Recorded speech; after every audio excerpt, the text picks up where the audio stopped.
ಇದೇ ನಾಡು ಇದೇ ಭಾಷೆ ಎಂದೆಂದೂ ನನ್ನದಾಗಿರಲಿ. ಹಾಯ್ ಹಲೋ ನಮಸ್ತೆ, ಎಲ್ಲರೂ ಹೇಗಿದ್ದೀರಾ? ಎಲ್ಲರೂ ಚೆನ್ನಾಗಿದ್ದೀರಾ ಅಂತ ಭಾವಿಸ್ತಾ ಇಂದಿನ ವಿಡಿಯೋವನ್ನು ಪ್ರಾರಂಭಿಸೋಣ. ಇಂದಿನ ವಿಡಿಯೋದಲ್ಲಿ ಬೆಂಗಳೂರು ಯೂನಿವರ್ಸಿಟಿಯ third sem BA Kannada syllabus ಆದ ಘಟಕ 1 ಸಂಬಂಧ, ಅದರಲ್ಲಿ ಮೊದಲನೆಯ ಅಧ್ಯಾಯ ಅಂದರೆ ಮೊದಲನೇ ಪದ್ಯವನ್ನು ದುಂಬಿ ಮತ್ತು ಹೂವನ್ನು ಹಿಂದಿನ ವಿಡಿಯೋದಲ್ಲಿ ಎಕ್ಸ್ಪ್ಲೇನ್ ಮಾಡಿದೆ. ನೋಡಿಲ್ಲ ಅಂದರೆ ಹೋಗಿ ನೋಡಿ. ಇಂದಿನ ವಿಡಿಯೋದಲ್ಲಿ ನಾವು ಸೆಕೆಂಡ್ ಚಾಪ್ಟರ್ ಲವ್ ಬರ್ಡ್ಸ್ ನೋಡೋಣ. ಇದನ್ನು ಭಾನು ಮುಸ್ತಾಕ್ ಅವರು ಬರೆದಿದ್ದಾರೆ. ಈ ಕಥೆಯಲ್ಲಿ ಒಂದು ಹೆಣ್ಣು ಮದುವೆಗೆ ಮುಂಚೆ ಏನೆಲ್ಲ ಕನಸು ಕಾಣ್ತಾಳೆ, ಮುಂದೆ ಅವಳು ಮದುವೆಯಾದ ನಂತರ ಹೇಗೆಲ್ಲ ಬದುಕಬೇಕೆಂದು ಕಾಣ್ತಾಳೆ, ಆದರೆ ಮದುವೆಯ ನಂತರ ಏನೆಲ್ಲ ಆಗುತ್ತದೆ, ನಂತರ ಆಕೆ ಏನೆಲ್ಲ ನಿರ್ಧಾರಗಳನ್ನು ತೆಗೆದುಕೊಳ್ತಾಳೆ ಎಂದು ಭಾನು ಮುಸ್ತಾಕ್ ಅವರು ಈ ಕಥೆಯಲ್ಲಿ ತುಂಬ ಚೆನ್ನಾಗಿ ವಿವರಿಸಿದ್ದಾರೆ. ಹಾಗಾದರೆ ಬನ್ನಿ ನೋಡೋಣ. Love birds. ಕಥೆಯ ಪ್ರಾರಂಭದಲ್ಲಿ ಸುಜಾತ ಒಬ್ಬಳೇ ಕುಳಿತಿರುತ್ತಾಳೆ. ಆವಾಗ ನಿರೂಪಕರು ಹೃದಯದಲ್ಲಿ ನಲಿವು ತುಂಬಿತ್ತು, ಮಾತಿನಲ್ಲಿ ಜೇನು ಹರಿಯುತ್ತಿತ್ತು, ಉಸಿರಿನಲ್ಲಿ ಸುಗಂಧದ ಸೆಲೆ ಒಡೆಯುತ್ತಿತ್ತು. ಅವನ ದರ್ಶನ ಮಾತ್ರದಿಂದಲೇ ವಾತಾವರಣ ಪುನೀತವಾಗುತ್ತಿತ್ತು. ಮನವು ಹುಚ್ಚೆದ್ದು ಕುಣಿಯುತ್ತಿತ್ತು, ಹರ್ಷಧಾರೆ ಹರಿಯುತ್ತಿತ್ತು, ಹೃದಯದ ವೀಣೆ ಝೇಂಕರಿಸುತ್ತಿತ್ತು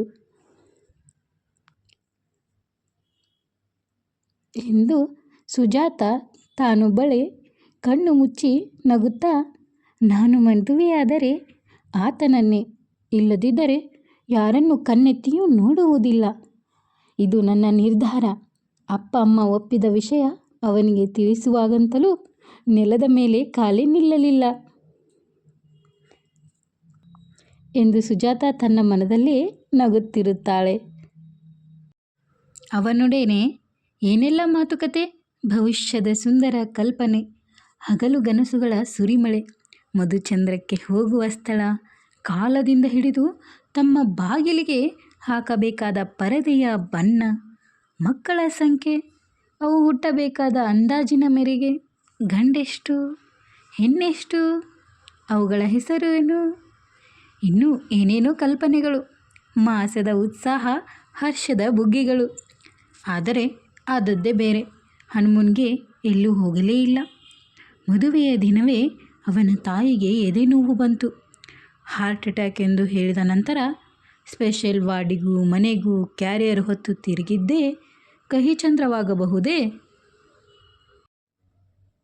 ಅತ್ತೆ ಅಷ್ಟೇನು ಶೂರ್ಪನಖಿಯಲ್ಲವಾದುದರಿಂದ ಸೊಸೆಯ ಕಾಲ್ಗುಣದ ಪ್ರಸ್ತಾಪವೇನೂ ಬರಲಿಲ್ಲ. ಮನೆಯಲ್ಲಿ ಸುಜಾತ ಅಳುತ್ತಾ ನಗುತ್ತಾ ಇರ್ತಾಳೆ. ಅವನು ಅವಳನ್ನು ಸಮಾಧಾನಪಡಿಸುತ್ತಾನೆ. ಸುಜಾತ ಕಣ್ಣೀರು ಒರೆಸಿಕೊಳ್ಳುತ್ತಾ, ನಾನು ಮುತ್ತಿನ ಸೆಟ್ಟನ್ನು ಕೊಳ್ಳಬೇಕೆಂದಿದ್ದೇನೆ ಎಂದು ಹೇಳುತ್ತಾಳೆ. ಅವನು ಪ್ರೀತಿಯಿಂದ, ಆದರೆ ಇದಕ್ಕಿಂತ ಉತ್ತಮ ಪ್ರಪಂಚದಲ್ಲಿಯೇ ಇಲ್ಲ, ಎಲ್ಲೂ ಸಿಗುವುದಿಲ್ಲ ಎಂದು ನಂಬಿಸಿ, ನಾನು ಮುತ್ತಿನ ಮಳೆಯನ್ನೇ ಕರೆದೆ. ನೀನು ಸ್ವಲ್ಪ ಅತ್ತೆ, ಸ್ವಲ್ಪ ನಕ್ಕೆ. ಇದು ಬಿಸಿಲು ಮಳೆಯ ಸಂಗಮ ಎಂದು ಹೇಳುತ್ತಾನೆ. ಅವಳ ಆಲೋಚನಾ ಶಕ್ತಿ ಅವನ ಪ್ರೇಮ ಪ್ರವಾಹದ ಸುಳಿಯಲ್ಲಿ ಸಿಲುಕಿ ಮಬ್ಬಾಗತೊಡಗಿತು. ಮೊದಲಿನ ಆವೇಗ ಕಡಿಮೆಯಾಗಿದ್ದರೂ ಹಗಲಿರುಳೆನ್ನದೆ ಅವಳ ಜೊತೆ ಕಳೆದ. ಪ್ರೀತಿಯ ವಿಷಯದಲ್ಲಿ ಸ್ವಾರ್ಥಿಯಾದ. ಅವಳು ಯಾವುದೇ ವಂಚನೆ ಇಲ್ಲದೆ ಸಂಪೂರ್ಣವಾಗಿ ತನ್ನನ್ನು ಅರ್ಪಿಸಿಕೊಂಡಳು. ಸುಜಾತ ಇದ್ದಕ್ಕಿದ್ದಂತೆ ಎದ್ದು ನಿಲ್ಲುತ್ತಾಳೆ. ಅವಳ ಮುಖದಲ್ಲಿ ಆಶ್ಚರ್ಯ. ಗಟ್ಟಿಯಾಗಿ ಪಕ್ಕನೆ ಜ್ಞಾಪಕ ಬಂತು. ಮಾರನೆಯ ದಿನ ಮದುವೆ ಪ್ರಥಮ ವಾರ್ಷಿಕೋತ್ಸವ. ಅವನಿಗೆ ಒಳ್ಳೆಯ ಉಡುಗೊರೆ ತರಬೇಕು ಎಂದು ಸಡಗರದಿಂದ ಬೇರೆ ಸೀರೆಯುಟ್ಟು ಅವಳು ಹೊರಗೋಡಿದಳು. ಆ ದಿನ ಬೆಳಗ್ಗೆ ಇನ್ನೂ ಚಳಿ ಇದ್ದುದರಿಂದ ಸ್ವಲ್ಪ ಒತ್ತರಿಸಿಕೊಂಡೇ ಮಲಗಿದ್ದಳು. ಹಿನ್ನೆಲೆಯಲ್ಲಿ ರೇಡಿಯೋದಿಂದ ಹಾಡು ಬರುತ್ತಿತ್ತು. ಹಾಡು ಮುಗಿದ ನಂತರ ಹೆಂಡತಿ ಏಳಲು ಪ್ರಯತ್ನಿಸುತ್ತಾಳೆ. ಗಂಡ ಅವಳನ್ನು ಪ್ರೀತಿಯಿಂದ ತನ್ನ ಹತ್ತಿರ ಕೆಳೆದುಕೊಳ್ಳುತ್ತಾನೆ. ಆಗ ಹೆಂಡತಿ ಸ್ವಲ್ಪ ಮುನಿಸಿನಿಂದ, ಬಿಡ್ರಿ ಹೇಳ್ಬೇಕು, ಇವತ್ತು ತುಂಬ ಕೆಲಸ ಇದೆ ಗೊತ್ತಾ? ಆಗ ಗಂಡ ನಗುತ್ತಾ ದೊಡ್ಡ ಪ್ರಶ್ನೆಯಂತೆ, ಏನು ಅಂತ ಅರ್ಜೆಂಟ್ ಕೆಲಸ ಎಂದು ಹೇಳುತ್ತಾನೆ. ಆಗ ಹೆಂಡತಿ ಗಂಡನ ಮುಖವನ್ನೇ ಅವಕ್ಕಾಗಿ ನೋಡುತ್ತಾಳೆ. ಅವಳಿಗೆ ಹಠ ಬರುತ್ತದೆ. ಗಂಡ ನಿರ್ಲಿಪ್ತನಾಗಿ ತನ್ನ ದೈನಂದಿನ ಚಟುವಟಿಕೆಗಳಲ್ಲಿ ಮಗ್ನನಾಗುತ್ತಾನೆ. ಹೆಂಡತಿ ಮನಸ್ಸಿನಲ್ಲೇ ಯೋಚಿಸುತ್ತಾಳೆ, ಹಾಗಾದರೆ ಇವನಿಗೆ ತಾನು ತಿಳಿಸಲೇಬಾರದು ಅಥವಾ ಬೇಕೆಂದು ಆಟ ಆಡಿಸುತ್ತಿರಬಹುದೇ? ಅವನು ತನಗೆ ಸರ್ಪ್ರೈಸ್ ಮಾಡಲು ಮುತ್ತಿನ ಸೆಟ್ ತಂದಿರಬಹುದು, ಅಥವಾ ಆ ದಿನ ತಾನು ಇಷ್ಟಪಟ್ಟ ಹೊಸ ಡಿಸೈನಿನ ಬಳೆ ತಂದಿರಬಹುದು, ಅಥವಾ ರೇಷ್ಮೆ ಸೀರೆ ತಂದಿರಬಹುದೇ? ಆದ್ದರಿಂದ ಮಧ್ಯಾಹ್ನ ಅವನಿಗಿಷ್ಟವಾದ ಅಡಿಗೆಯನ್ನೇ ಮಾಡಬೇಕು. ಸಿಹಿ ಬಾದಾಮಿ ಹಲ್ವಾ ಮಾಡಲೇ, ದರ್ಮೋಟು ಮಾಡಲೇ ಎಂದು ಯೋಚಿಸುತ್ತಾಳೆ. ಸ್ವಲ್ಪ ಸಮಯದ ನಂತರ ಹೆಂಡತಿ ತಿಂಡಿ ತಂದು ಗಂಡನೆದುರಿಗೆ ಇಡುತ್ತಾಳೆ. ಗಂಡ ಎಂದಿನಂತೆ ಒಂದೆರಡು ತುತ್ತು ಅವಳ ಬಾಯಿಗೂ ಇಡುತ್ತಾನೆ. ನಂತರ ಹೊರಡಲು ಸಿದ್ಧನಾಗುತ್ತಾನೆ. ಬಾಗಿಲ ಬಳಿ ಇದ್ದ ಹೆಂಡತಿಯನ್ನು ಬಿಗಿದಪ್ಪಿ ಸ್ವಲ್ಪ ತುಂಟತನ ತೋರಿಸುತ್ತಾನೆ. ಸ್ಕೂಟರ್ ಸ್ಟಾರ್ಟ್ ಮಾಡಿ ವಾಪಸ್ ಬರುತ್ತಾನೆ. ಗಂಡ ಸ್ವಲ್ಪ ಗಡಿಬಿಡಿಯಿಂದ, ಅಂದ ಹಾಗೆ ಹೇಳಲು ಮರೆತಿದ್ದೆ, ಮಧ್ಯಾಹ್ನ ಊಟಕ್ಕೆ ಬರುವುದಿಲ್ಲ, ಪಿಂಟು ಮನೆಯಲ್ಲಿ ಊಟಕ್ಕೆ ಕರೆದಿದ್ದಾನೆ, ಸಾಯಂಕಾಲ ಬೇಗ ಬರ್ತೀನಿ, ರೆಡಿಯಾಗಿರು ಎಂದು ಹೇಳಿ ಗಂಡ ಬರ್ರನೆ ಸ್ಕೂಟರ್ ಹತ್ತಿ ಹೊರಟು ಹೋಗುತ್ತಾನೆ. ಹೆಂಡತಿ ಮಾಯವಾದ ಅವನನ್ನು ನೋಡುತ್ತಾ ನಿಲ್ಲುತ್ತಾಳೆ. ಅವಳ ಯೋಚನಾ ಲಹರಿ ಮುಂದುವರಿಯುತ್ತದೆ. ಅವಳು ಹಾಸಿಗೆಯ ಮೇಲೆ ಮಲಗಿ ಯೋಚಿಸುತ್ತಿದ್ದಾಳೆ. ಅವಳ ಮುಖದಲ್ಲಿ ನೋವು ಮತ್ತು ಕೋಪ ಸ್ಪಷ್ಟವಾಗಿ ಕಾಣುತ್ತಿದೆ. ಆಗ ಅವನು ಊಟಕ್ಕೆ ಬರುವುದಿಲ್ಲವಂತೆ, ಪ್ರೋಗ್ರಾಮನ್ನೇ ಕ್ಯಾನ್ಸಲ್ ಮಾಡಿದ್ದಾನೆ ಎಂದು ಹೇಳುತ್ತಾ, ಕೆಲಸವಿಲ್ಲದೆ ದಿನವಿಡೀ ಹೀಗೆ ಬಿದ್ದಾಗ ಮೆದುಳು ಮಾತ್ರ ಚುರುಕಾಗುತ್ತದೆ. ಆಗ ಅವಳಿಗೆ ಮದುವೆಯಾದಾಗಿನಿಂದ ನಡೆದ ಒಂದೊಂದು ಘಟನೆಗಳನ್ನು ಮೆಲುಕು ಹಾಕುತ್ತಿದ್ದಂತೆ ಮೈಯೆಲ್ಲ ಉರಿಯುತ್ತದೆ. ನಮ್ಮಿಬ್ಬರಲ್ಲಿ ಯಾವುದೇ ಭೇದವಿಲ್ಲ. ಅವನು ಹೇಳಿದ್ದೆಲ್ಲ ನಂಬಿಕೊಂಡು ನಾನು ಇರುವಿಕೆಯೇ ಸತ್ಯ, ಉಳಿದಿದ್ದೆಲ್ಲ ಮಿಥ್ಯೆ ಎಂದು ನಂಬಿಕೊಂಡು ಎಂಥ ಮೂರ್ಖಳಾದೆ. ಅವನ ಸ್ವಾರ್ಥಗಳಿಂದ ತಾನೆಷ್ಟು ಅವಮಾನ ನೋವುಗಳನ್ನು ಅನುಭವಿಸಿದ್ದೇನೆಂದು ಅವಳು ಯೋಚಿಸಿದಾಗ ಕಣ್ಣಲ್ಲಿ ನೀರು ಉಕ್ಕಿ ಬರುತ್ತದೆ. ಆವಾಗ ಅವಳಿಗೆ ಅವಳಪ್ಪ ಹೇಳಿದ ಮಾತು ನೆನಪಾಗುತ್ತದೆ. ಅವಳಪ್ಪ, ನೋಡು, ಅವನ ಸ್ವಭಾವವೇ ಬೇರೆ, ನಿನ್ನದೇ ಒಂದು ಮನೋಭಾವ, ನಿಮ್ಮಿಬ್ಬರಲ್ಲಿ ಹೊಂದಾಣಿಕೆಯಾಗುವುದಿಲ್ಲ. ನಾನು ಬೇರೆ ಕಡೆ ಗಂಡು ನೋಡಿದ್ದೇನೆ, ನೀನು ಅವನನ್ನು ಮನಸ್ಸಿನಿಂದ ತೆಗೆದು ಹಾಕಿಬಿಡು ಎಂದು ಹೇಳುತ್ತಾನೆ. ಆಗ ಆ ಮಗಳು ಅಂದರೆ ಸುಜಾತ, ಇಲ್ಲ ಅಪ್ಪಾಜಿ, ನನಗೆ ಅವರನ್ನು ಮರೆಯಲು ಸಾಧ್ಯವಿಲ್ಲ. ನನ್ನನ್ನು ದುಃಖಿತಳನ್ನಾಗಿ ಮಾಡುವಷ್ಟು ಅವರು ಕಠೋರವಾಗಿಲ್ಲ. ಏನೇ ಆದರೂ ನನಗೆ ಅದರಲ್ಲಿಯೇ ಸುಖ ಎಂದು ಅವರಪ್ಪನಿಗೆ ಹೇಳುತ್ತಾಳೆ. ಆಗ ಅವರಪ್ಪ ನಿಧಾನವಾಗಿ ಗಂಭೀರವಾಗಿ ಹೇಳುತ್ತಾರೆ, ಸರಿ, ನಿನ್ನಿಷ್ಟ, ಆದರೆ ನಾಳೆ ನಿನ್ನಿಂದ ಯಾವ ವಿಧವಾದ ಕಂಪ್ಲೇಂಟ್ ಬರಬಾರ್ದು. ಅವನ ಬಗ್ಗೆ ಅವನೊಡನೆ ಜಗಳವಾಡಿ ನನ್ನ ಬಳಿ ಬರಬಾರದು.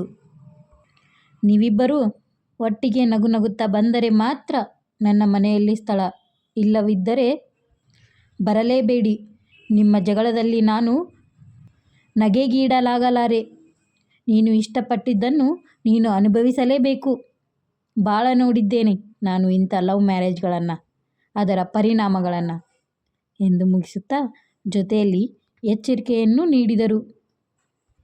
ಅಷ್ಟೆಲ್ಲ ಹಾರಾಡಿ ಎಂತಹ ಬಿರುಗಾಳಿಯನ್ನಾದರೂ ಎದುರಿಸಬಲ್ಲೆನೆಂಬ ಕೆಚ್ಚಿನಿಂದ ವರಿಸಿದ್ದು ಇಂತಹ ಅಯೋಗ್ಯನನ್ನೇ. ಆದದ್ದಾದರೂ ಏನು? ಯಾವುದೇ ಒಂದು ವಸ್ತು ಅವನ ಉಪಯೋಗಕ್ಕೆ ಬರುವಂಥದ್ದನ್ನು ಕಂಡೊಡನೆ ಆತನಿಗೋಸ್ಕರ ಕೊಳ್ಳಬೇಕೆಂದೆನಿಸುತ್ತದೆ. ಹಾಗೆಯೇ ಮಾಡಿದ್ದೇನೆ ಕೂಡ. ಆದರೆ ಅವನೇ ಏನು ಮಾಡಿದ್ದಾನೆ? ನನಗೋಸ್ಕರ ಏನಾದರೂ ತರಬೇಕು, ಕೊಡಬೇಕು ಎಂದು ಮನಸ್ಸೇ ಆಗುವುದಿಲ್ಲವೇ? 1 ವರ್ಷ ಅವಧಿಯಲ್ಲಿ ಒಂದು ಸೀರೆಯೇ, ಒಂದು ರವಿಕೆಯೇ? ಅದೂ ಬೇಡ. ಯಾವತ್ತಾದರೂ ಒಂದು ದಿನ 1 ಮೊಳ ಹೂವೇ? ಅಮ್ಮನ ಮನೆಗೆ ಹೊರಟಾಗ 1 ಡಜನ್ ಮೋಸಂಬೆಯನ್ನು ಕೊಳ್ಳಲು ಹಿಂದೆ ಮುಂದೆ ನೋಡಿದ ಮಹಾನುಭಾವ. ಅಲ್ಲಿಂದ ಬುಟ್ಟಿ ಬುಟ್ಟಿ ಮಾವಿನ ಹಣ್ಣು ಹೊತ್ತು ತರಲು ನಾಚಿಕೆಯಾಗಲಿಲ್ಲವೇ? ಹಾಗೆ ಇಂದು ಅವನ ಅವಗುಣಗಳೇ ಎದ್ದು ಕಾಣುತ್ತಿವೆ. ಹಿಂದೆ ಕಾಲೇಜಿನಲ್ಲಿ ಓದುತ್ತಿದ್ದಾಗಲೂ ಯಾವಾಗಲೂ ಕೇಳಿದ್ದು ಇರಬೇಕು, fast will be thick if love is thin. ಹಾಗಾದರೆ ಅವನ ಮೇಲೆ ನನ್ನ ಪ್ರೀತಿ ಕಡಿಮೆಯಾಗಿ ಬಿಟ್ಟಿದೆಯೇ ಎಂದು ಯೋಚಿಸುತ್ತಾ ಇರುತ್ತಾಳೆ. ಅವನು ಒಮ್ಮೆ ಹೇಳಿದ, ಕಮಲಕ್ಕ ತುಂಬ ಚೆನ್ನಾಗಿ ಸ್ವೀಟ್ ಮಾಡ್ತಾರೆ, ನೀನೊಮ್ಮೆ ತಿಂದು ನೋಡಬೇಕು. ಹೇಳಿ ಬಂದಿದ್ದೇನೆ, ನಿನಗೋಸ್ಕರ ಇವತ್ತು ಮಾಡಿ ಕಳಿಸಬಹುದು. ಅಂತೆಯೇ ಕಮಲಕ್ಕ ಆ ಸಂಜೆ ಕಳಿಸಿದ್ದರು. ಹುಡುಗನಿಂದ ಟಿಫನ್ ಬಾಕ್ಸ್ ತೆಗೆದುಕೊಂಡವನೇ, ಸೂಜಿ ಹೇಳಿರ್ಲಿಲ್ವೇ ನಿನಗೆ? ನೋಡು, ನೀನು ಒಂದಿನಾನು ಹೀಗೆ ಮಾಡಲಿಲ್ವಲ್ಲೇ. ಎಲ್ಲಿ ಆ ಪ್ಲೇಟ್ ತಗೊಂಬ. ಸ್ವಲ್ಪ ಶ್ರೀನಿವಾಸನನ್ನು ಕೂಗು. ಪಕ್ಕದ ಮನೆಯ ಶ್ರೀನಿವಾಸನನ್ನು ಅವಳು ಕರೆಯುವ ವೇಳೆಗೆ ತಾನೇ ಚಪ್ಪರಿಸುತ್ತಾ ರುಚಿ ನೋಡಿದ್ದ. ಅಷ್ಟೇ ಅಲ್ಲ, ಆಸ್ತೆಯಿಂದ ಶ್ರೀನಿವಾಸನಿಗೆ ತಿನ್ನಿಸಿ ಜೊತೆಯಲ್ಲಿ ಕೀಟಲೆ ಮಾಡಿ, ಲೋ, ಗಂಟಲಲ್ಲಿ ಸಿಕ್ಕಿ ಹಾಕಿಕೊಳ್ತದೆಯಾ? ತಿನ್ನು, ಪರವಾಗಿಲ್ಲ, ನಿನ್ನ ಹೆಂಡತಿಗೂ ಕಳಿಸ್ತೀನಿ. ಏನು, ಸೂಜಿಗೆ ಕೊಡಿ ಅಂದೆಯಾ? ಅರೆ, ಎಲ್ಲಿ ಉಳಿದಿದೆ? ಇಲ್ವಲ್ಲೋ, ನಾನೇ ಎಲ್ಲ ತಿನ್ಬಿಟ್ಟಿದ್ದೀನಿ. ಏನು ಪರವಾಗಿಲ್ಲ ಬಿಡು. ಸೂಜಿ ಅವಳು ತಿನ್ನೋದಕ್ಕಿಂತ ನಾನೇ ತಿಂದರೆ ಹೆಚ್ಚು ಸಂತೋಷ ಪಡ್ತಾಳೆ ಅಲ್ವೇ ಸೂಜಿ ಎಂದು ಕೇಳಿದಾಗ ಅವಳ ಮನದಲ್ಲಿ ಏನೋ ಚುಚ್ಚಿದಂತಾದರೂ, ಆದರೆ ಆಚೆ ತಾನು ನೋಡಬೇಕೆಂದು ಅಷ್ಟೇ ಮನಸ್ಸಾಗಿದ್ದರೂ ಅವಳು ನಕ್ಕು ಬಿಟ್ಟಳು. ಅವನು ತಿಂದರೆ, ಉಟ್ಟರೆ, ನಲಿದರೆ ತನಗೆ ಸಂತೋಷ ನಿಜ. ಆದರೆ ಹಾಗೆಯೇ ತನ್ನನ್ನು ನೋಡಿ ಅವರು ಸಂತೋಷ ಪಡಬಾರದೆ ಎಂದುಕೊಂಡಾಗ ಅವನು ಪರಮ ಸ್ವಾರ್ಥಿ ಎನಿಸಿದನು. ಹೀಗೆ ಅಳುತ್ತಾ ಬೇಸರದಿಂದವಳಿಗೆ ಸ್ವಲ್ಪ ಜೊಂಪು ಹಿಡಿದ ಹಾಗೆ ಎಚ್ಚರವಾದಾಗ ಆಗಲೇ 5:30 ಆಗಿತ್ತು. ಕನ್ನಡಿ ನೋಡಿದಾಗ ಕಣ್ಣುಗಳೆರಡು ಕೆಂಡದುಂಡೆಗಳಾಗಿದ್ದವು, ರೆಪ್ಪೆಗಳು ಊದಿಕೊಂಡಿದ್ದವು. ಇನ್ನು ಸ್ವಲ್ಪ ಅವಲಕ್ಷಣ. ಬೇಡವೆಂದು ಮುಖ ತೊಳೆದು ತಲೆ ಬಾಚುತ್ತಿದ್ದಾಗಲೇ ಸ್ಕೂಟರ್ ಸದ್ದು ಕೇಳಿ ಬಂದಿತು. ಹಾಂ ಸುಜಿ, ಏನು ಮಾಡ್ತಾ ಇದ್ದೀಯಾ? ಮಲಗಿದ್ಯಾ? ಥತ್, ಈಗಿನ ನೀನು ಯಾಕೋ ಬಲೆ ಸೋಮಾರಿ ಆಗ್ತಾ ಇದೆಯಾ? ಅದೇ ಪಿಂಟು ಮನೆಗೆ ಹೇಗೆ ಲಕ ಹೊಳಿತಿದೆ ನೋಡು, ಗೊತ್ತಾ? ಅವನ ಹೆಂಡತಿ ಎರಡು ಹೆತ್ತಿದ್ದಾಳೆ. 2 ಮಕ್ಕಳು ಅವಳಿಗೆ. ಇನ್ನೂ ಚಿಗರೆ ಮರೆ ಥರ ಹಾಗೆ ಓಡಾಡ್ತಾ ಇದ್ದಾಳೆ. ಇವತ್ತು ಎಂಥ ಶುಭ ದಿನ ಗೊತ್ತಾ ನಿಂಗೆ? ಈಗಲೂ ಹೀಗೆ ಅಳೋ ಮೋರೆ ಮಾಡ್ಕೊಂಡಿದ್ಯಲ್ಲ. ಆಗ ಸುಜಾತ ಮನಸ್ಸಿನಲ್ಲಿ ಪರವಾಗಿಲ್ಲ, ನೆನಪಿದೆಯಲ್ಲ ಇವರಿಗೆ ಎಂದುಕೊಳ್ಳುತ್ತಾಳೆ. ಆಗ ಅವನು ಮಾತು ಮುಂದುವರಿಸುತ್ತಾನೆ. ಪಿಂಟು ಮನೆಯಲ್ಲಿ ಊಟಕ್ಕೆ ಕೂತಿದ್ವಿ. ಒಂದು ತಮಾಷೆ ನಡೀತು. ಇವತ್ತು ಅವರ ವೆಡ್ಡಿಂಗ್ ಆ್ಯನಿವರ್ಸರಿ ಅಂತೆ. ಅವನೇ ನೆನಪಿಸಿಬಿಟ್ಟ ಇವತ್ತು ನಮ್ಮದು ಆ್ಯನಿವರ್ಸರಿ ಅಂತ. ನನಗೆ ಎಷ್ಟು ನಾಚಿಕೆ ಆಯಿತು ಗೊತ್ತಾ? ಅವರು 5ನೇ ವರ್ಷದ ಆ್ಯನಿವರ್ಸರಿಯನ್ನು ವಿಜೃಂಭಣೆಯಿಂದ ನೆರವೇರಿಸುತ್ತಿದ್ದಾರೆ. ನನ್ನ ಕೈ ಹಿಡಿದವಳು ನೀನು, ನನಗೆ ನೆನಪಿಸಬಾರದಿತ್ತೆ ಅಂತ ಕೋಪನೂ ಬಂದುಬಿಡ್ತು. ಹಾಗೆ ನೋಡಿದರೆ ಯಾಕೆ ಸುಜಿ ಹೀಗೆ ನಿಂತಿದ್ದೀಯಾ, ಹುಷಾರಿಲ್ವೇನು ಎಂದು ಹತ್ತಿರ ಹೋಗಿ ತನ್ನೆರಡು ಕೈಗಳ ವರ್ತುಲದೊಳಗೆ ಬಂಧಿಸಿದ. ಬಿಳುಪೇರಿದ ಮೋರೆಯೊಡನೆ ನಿಂತಿದ್ದ ಸುಜಾತ ಕೋಪದ ಆವೇಗದಿಂದ ತರತರನೆ ನಡುಗುತ್ತಿದ್ದಳು. ಥ್ಯಾಂಕ್ಸ್, ನಾನು ಚೆನ್ನಾಗಿದ್ದೀನಿ ಎಂದು ಅವನ ಕೈಗಳನ್ನು ಕೊಡವಿ ರೂಮಿನಿಂದ ಬಿರಬಿರನೆ ಹೊರಟು ನಡೆದಳು. ಅವನಿಗೆ ಆಶ್ಚರ್ಯವೂ ಆಯಿತು, ಕೋಪವೂ ಬಂದಿತು. ಕೆಲವು ದಿನಗಳಿಂದೀಚೆಗೆ ಅವಳು ತನ್ನನ್ನು ಕಂಡರೆ ಅಷ್ಟೇನು ಉತ್ಸಾಹ ತೋರಿದಿದ್ದನ್ನು ಗಮನಿಸಿದ್ದರೂ ಇಂದು ತನ್ನ ಮುಖಕ್ಕೆ ರಾಚುವಷ್ಟು ತಿರಸ್ಕಾರ ಪ್ರಕಟಗೊಳ್ಳುವುದೆಂದು ಅವನಿಗೆ ನಿರೀಕ್ಷೆಯೇನೂ ಇರಲಿಲ್ಲ. ಅವನು ನಿಧಾನವಾಗಿ ಕುರ್ಚಿಯ ಮೇಲೆ ಕುಸಿದ. ಅವಳಿಗೆ ಆಘಾತವಾಗಿತ್ತು. ಎಂತಹ ಮನುಷ್ಯ! ತಾನು ಬೇರೆ, ಅವನಿಗೆ ನೆನಪಿಸಬೇಕಾಗಿತ್ತೇ? ಪಿಂಟು ಮನೆಗೆ ತಮ್ಮ ಮದುವೆಯ ಜ್ಞಾಪಕವಿದೆ, ಆದರೆ ಇವನಿಗೆ ಜ್ಞಾಪಕವಿಲ್ಲ. ಎಂತಹ ಬೇಜವಾಬ್ದಾರಿತನ! ಅಷ್ಟೇ ಅಲ್ಲದೆ ತಪ್ಪು ಬೇರೆ ನನ್ನ ಮೇಲೆಯೇ. ದೇವರೇ, ಎಂಥ ಶುಭ ದಿನವನ್ನು ಹೇಗೆ ಕಳೆಯುತ್ತಿದ್ದೇನೆ! ಶುಭವೇ? ಒಂದು ಗಳಿಗೆ ಹಾಗೆ ಕುಳಿತಿದ್ದು ಏನೋ ನಿರ್ಧರಿಸಿರುವಂತೆ ಮೇಲೆದ್ದು ಆಕೆ ಬೀರುವಿನ ಬಾಗಿಲನ್ನು ತೆರೆದಳು. ನಂತರ ಸರಸರನೆ ಆಕೆ ಅವನಿದ್ದ ರೂಮಿಗೆ ಬಂದಳು. ಅವನು ತಿಟಿಗಳ ನಡುವೆ ಸಿಗರೇಟನ್ನು ಸಿಕ್ಕಿಸಿ ಹೊತ್ತಿಸದೆ ಮೌನವಾಗಿ ಕುಳಿತಿದ್ದ. ಅವಳು ಪಕ್ಕಕ್ಕೆ ಕೈ ಚಾಚಿದಾಗ ನೀಲಿ ಜ್ವಾಲೆಯೊಂದನ್ನು ಹೊರಹೊಮ್ಮಿತು. ಅದರೊಡನೆ ವಾದ್ಯದ ಧ್ವನಿ, ಮ್ಯೂಸಿಕಲ್ ಲೈಟರ್. ಅವನು ಖುಷಿಯಾಗಿ ಆ ಜ್ವಾಲೆಯಲ್ಲಿ ಸಿಗರೇಟ್ ಹೊತ್ತಿಸಿಕೊಂಡ. ಅವಳಿಗೆ ಮಾತ್ರ ತನ್ನ ಮೇಲೆಯೇ ಮರುಉಕ್ಕಿ ಬಂತು. ಅವಳು ಲೈಟರನ್ನು ಅವನೆಡೆಗೆ ನೀಡಿದಾಗ ತೆಗೆದುಕೊಂಡ. ಅವನು ಸಣ್ಣ ಅಕ್ಷರದಲ್ಲಿ ಬರೆದಿದ್ದ ಬರಹವನ್ನು ಓದಿದ. ಅದರಲ್ಲಿ ವಿತ್ ಲವ್ ಫ್ರಮ್ ಸೂಜಿ ಅಂತ ಬರೆದಿತ್ತು. ಆಗ ಅವನು, ಥ್ಯಾಂಕ್ಸ್ ಸೂಜಿ, ನಿನ್ನ ಪ್ರೆಸೆಂಟ್ ಕೂಡ ನಿನ್ನಷ್ಟೇ ಮುದ್ದಾಗಿದೆ, ಮನೋಹರವಾಗಿದೆ. ಹಾಗಾದರೆ ನಿನಗೆ ಜ್ಞಾಪಕವಿದೆ ಎಂದಾಯಿತು. I am sorry dear. Pintu ಜ್ಞಾಪಿಸಿದಾಗಲೇ ನಾನು ಬರಬೇಕಾದ್ರೆ ನಿಂಗೊಂದು ಪ್ರೆಸೆಂಟ್ ತಂದಿದ್ದೆ. ಆದರೆ ನಿನ್ನ ಮೂಡ್ ನೋಡಿ ನನಗೆ ಯಾಕೋ ಧೈರ್ಯವೇ ಆಗಲಿಲ್ಲ. ಚಿನ್ನ ಪ್ರೆಸೆಂಟೇಷನ್ಗಳನ್ನು ಯಾರಾದರೂ ಬೆಲೆಯಿಂದ ತೂಗುತ್ತಾರೆಯೇ? ಎಷ್ಟೇ ಕಡಿಮೆ ಬೆಲೆಯಾದರೂ ಅದರ ಹಿಂದಿರುವ ಅಂತಃಕರಣ, ಪ್ರೀತಿ, ವಿಶ್ವಾಸ ಇವುಗಳಿಂದ ನಿರ್ಧರಿಸಬೇಕು. ಎಷ್ಟೇ ಬೆಲೆ ಬಾಳುವುದಾದರೂ ಕೆಲವು ಕಾಟಾಚಾರಕ್ಕೆ ಮತ್ತು ಎಂದು ಅವನು ಹೇಳುತ್ತಿರುವಾಗಲೇ ಆಗ ಸುಜಾತ, ಹಾಗಾದರೆ ನಾನು ಈಗ ಪ್ರೆಸೆಂಟ್ ಮಾಡಿದ್ದು ಕಾಟಾಚಾರಕ್ಕಾಗಿಯೇ? ಆಗ ಅವನು, ಇಲ್ಲ ಸುಜಿ, ನಿನ್ನ ಕನಕನದಲ್ಲೂ ನನಗಾಗಿ ಅಡಗಿರುವ ಪ್ರೇಮದ ಅರಿವು ನನಗಿದೆ. ನಿನ್ನ ಬಗ್ಗೆ ಅಲ್ಲ ಹೇಳಿದ್ದು ನಾನು. ತಾಳು, ಒಂದು ನಿಮಿಷ, ಬಂದೆ ಎಂದು ಹೊರಗೋಡಿದ. ಸುಜಾತ ಕಣ್ಣು ಮುಚ್ಚಿದ್ದಳು. ಏನಿರಬಹುದು? ತನಗಾಗಿ ತಂದಿರಬಹುದಾದರೂ ಏನು? ಉಡುಗೊರೆ ಅಥವಾ ಸೀರೆ, ಬಳೆ, ಉಂಗುರ, ಕಿವಿಯೋಲೆ? ಒಂದೇ ಒಂದು ಕ್ಷಣದಲ್ಲಿ ಅವಳು ಹೆಂಗಸರು ಉಪಯೋಗಿಸಬಹುದಾದ ಉಡುಗೊರೆಗೆ ತಕ್ಕುದಾದ ವಸ್ತುಗಳನ್ನು ಲೆಕ್ಕನೇ ಹಾಕಿಬಿಟ್ಲು. ಹಾಗೆ ನೋಡಿದರೆ ಅವಳ ಬಳಿ ಆ ವಸ್ತುಗಳೇನೂ ಇಲ್ಲವೆಂದೇನಿಲ್ಲ. ಆದರೆ ತನ್ನ ಇನಿಯನಿಂದ ಬರುವ ಪ್ರೇಮಪೂರ್ವಕ ಉಡುಗೊರೆ ಮೊದಲನೆಯದಾಗಿರಬೇಕೆಂದು ಆಕೆಯ ಪೈಕಿಯಾಗಿತ್ತು ಅಥವಾ ಅವಳ ಊಹೆಯಾಗಿತ್ತು. ಚಿಲಿಪಿಲಿ ಸದ್ದನ್ನು ಕೇಳಿದಾಕ್ಷಣ ಅವಳ ಕಣ್ಣೆದುರು ನೋಡಿದ್ದಳು. ಅವನು ಕೈಯಲ್ಲಿ ಒಂದು ಪಂಜರವನ್ನು ತೂಗಿಸುತ್ತಾ ಅವಳ ಮುಂದೆ ನಗುತ್ತಾ ನಿಂತಿದ್ದಾನೆ. ಕೆಲವು ಕ್ಷಣ ಅವಳಿಗೆ ವಿಷಯವೇನೆಂದೇ ಅರ್ಥವಾಗಲಿಲ್ಲ. ಆಗ ಅವನು, ಸೂಜಿ, ನೋಡಿದೆಯಾ ಎಷ್ಟು ಸುಂದರವಾಗಿದೆ? ಅವುಗಳ ಕೊಕ್ಕು ನೋಡು, ನಿನ್ನ ಕಣ್ಣಿನ ಬಣ್ಣವೇ ಅವಕ್ಕಿದೆ. ಆ ಗರಿಗಳ ಹೊಳಪು ನೋಡು, ಆ ಬಣ್ಣದ ಸಂಗಮ, ನುಣುಪಾದ ಮೈಯ ಮೆರುಗು. ಈ ಲವ್ ಬರ್ಡ್ಸ್, ಇವೇ ನನ್ನ ಕಾಣಿಕೆ ನಿನಗೆ. ಇವುಗಳ ಮಧುರವಾದ ಎಂದು ಅವನು ಹೇಳುತ್ತಾ ಹೋಗುತ್ತಾನೆ. ಆದರೆ ಅವಳಿಗೆ ಮುಂದೇನು ಕೇಳಿಸಲೇ ಇಲ್ಲ. ಕಣ್ಣುಗಳು ಮಾತ್ರ ಅವನ ಕೈಗೆ ಕಡೆನೇ ನೋಡುತ್ತಿತ್ತು. ಕೈಯಲ್ಲಿ ತೂಗಾಡುತ್ತಿದ್ದ ಸಾಬೂನು ಪೆಟ್ಟಿಗೆಯಿಂದ ಮಾಡಲ್ಪಟ್ಟ ಒರಟಾದ ಪಂಜರದೊಳಗೆ ಇಕ್ಕಟ್ಟಾದ ಜಾಗದಲ್ಲಿ ಒಂದೆಡೆ ಇನ್ನೊಂದೆಡೆ ಹಾರುತ್ತಿದ್ದ 4 ಚಿಕ್ಕ ಚಿಕ್ಕ ಪಕ್ಷಿಗಳನ್ನು ನೋಡುತ್ತಿದ್ದವು.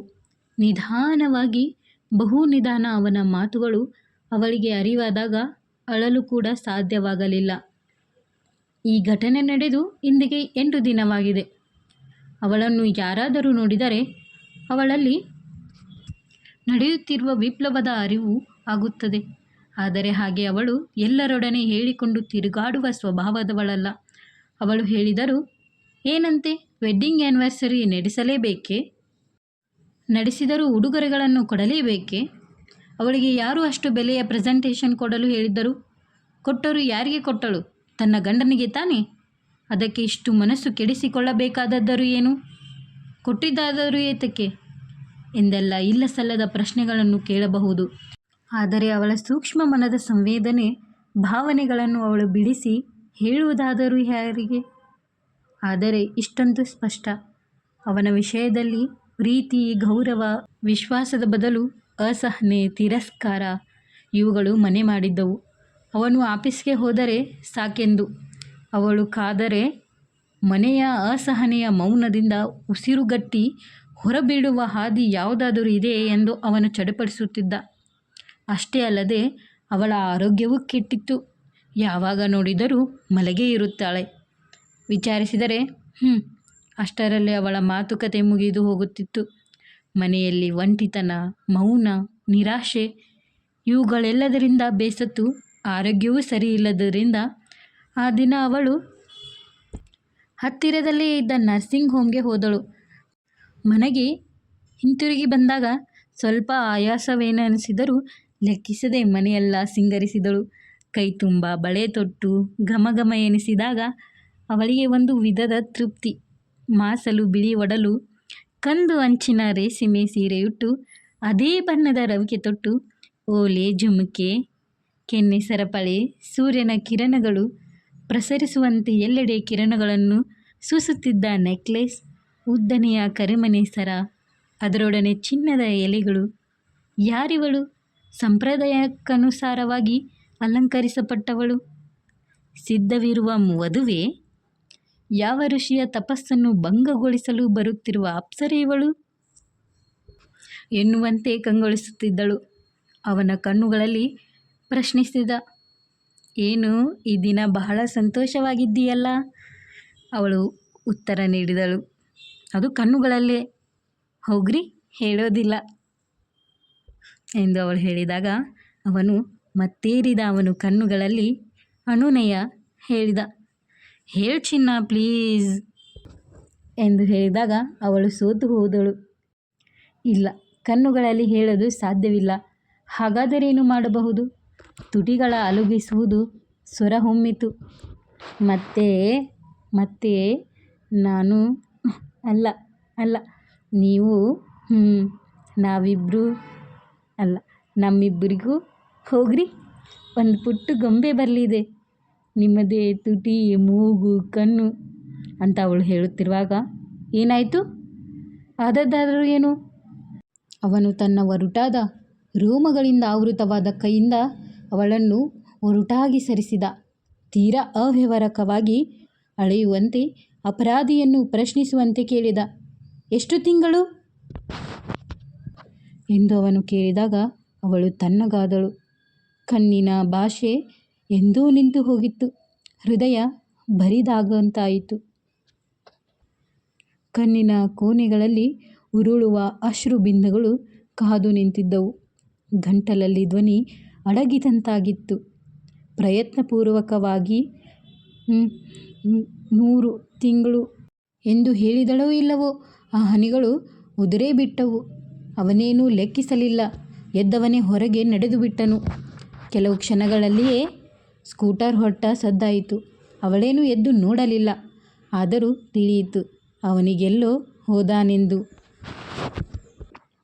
ಅವಳ ಮನಸ್ಥಿತಿಯನ್ನು, ಅವನ ಬಗ್ಗೆ ಮೂಡಿದ ಭಾವನೆಗಳನ್ನು, ತಿರಸ್ಕಾರ, ಕೋಪ ಮತ್ತು ಅವಳ ಬಗ್ಗೆ ಉಂಟಾದ ಮರುಕ, ಕರುಣಾಮಿಶ್ರಿತವಾದ ತಾತ್ಸಾರ, ಅಳುವು, ನೋವು ಇವುಗಳನ್ನು ವಿವರಿಸಲು ಇಂದಿಗೂ ಯಾವುದೇ ಲೇಖನೆ ಸಿಕ್ಕಿಲ್ಲ. ಒಂದು ಹೆಣ್ಣಿಗೆ ಪ್ರೇಮಿಸಿ ವಿವಾಹವಾದ ಪ್ರೇಮದ ನಲ್ಲೆಗೆ ಅವಳ ಹೆಣ್ತನಕ್ಕೆ ಅವಮಾನವಾಗುವಂತಹ ವರ್ತನೆಯಿಂದ ಎಷ್ಟು ನೋವಾಗಬಹುದೆಂಬುದು ಕಲ್ಪನೆ ಕೂಡ ಇಲ್ಲದ ಸ್ವಾರ್ಥಿ ಗಂಡು. 1 ಗಂಟೆಯ ನಂತರ ಅವನು ಹಿಂತಿರುಗಿದ. ಮನೆಯಲ್ಲಿ ಸ್ಮಶಾನದ ಮೌನ. ಮಲಗುವ ಕೋಣೆಯಲ್ಲಿ ವಿಶಾಲವಾದ ಮಂಚದ ಮೂಲೆಯಲ್ಲಿ ಮುದುಡಿಕೊಂಡು ಒಂದು ಹಿಡಿಯಾಗಿ ಅವಳು ಮಲಗಿದ್ದಳು. ಅವನು ಬಂದು ನಿಧಾನವಾಗಿ ಕುಳಿತ. ಬಹು ಮೃದುವಾಗಿ ಅವಳ ಕೈ ಹಿಡಿದ. ಸೂಜಿ, ಕಣ್ಬಿಡು, ಇಲ್ಲಿ ನೋಡು. ಯಾಂತ್ರಿಕವಾಗಿ ಅವನೆಡೆ ಕಣ್ಣು ಹೊರಳಿಸಿದಳು ಅವಳು.